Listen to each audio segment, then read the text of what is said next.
want to share with you something that's really quite amazing. First of all, I want to make sure you know how to get to the library.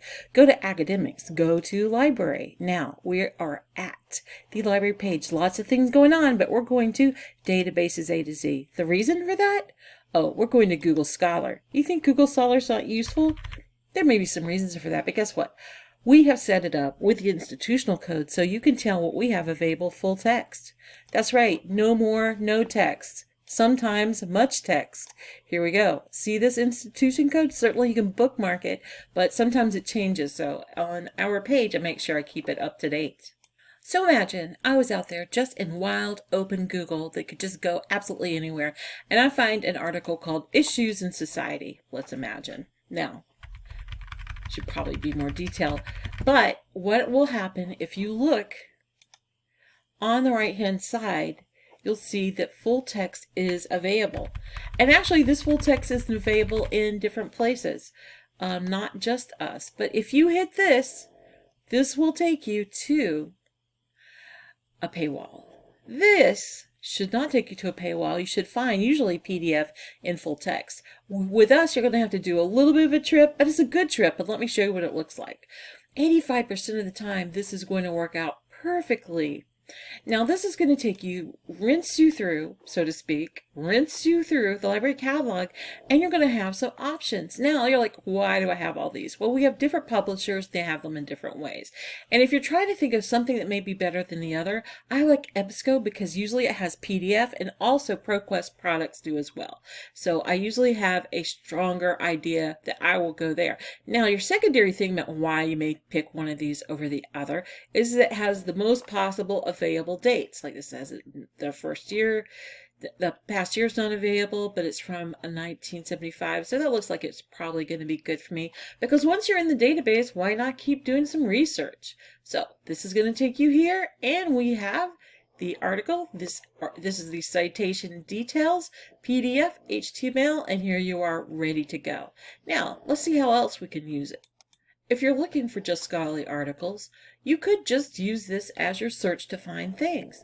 You can use it over here to just find the past 5 years or the past year. You can also do citation searching. See how this is cited by? It was written, well, they're published in 1998, and it was in the Social Work Journal, and it was cited 180 times. Those will be, of course, newer, and you can still go down here and you can see we should theoretically have that particular article, and in most cases you can get to these others on the right hand side too. Remember, the title will take you to a paywall. The right hand side will take you, generally speaking, 85% of the time, to full text. Let's see if this works. It's going to rinse us through. Oh, it's going to be EBSCO, so Academic Search Premier is going to be pretty good. And I say it's pretty good because it lands you in a database that covers things from astronomy to zoology. Very strong. I would say ProQuest and Academic Search Complete are strong. This pulls us into Health Source. So we see it here. We see it's available in the PDF. This is incredibly awesome. So let me show you what else you can do.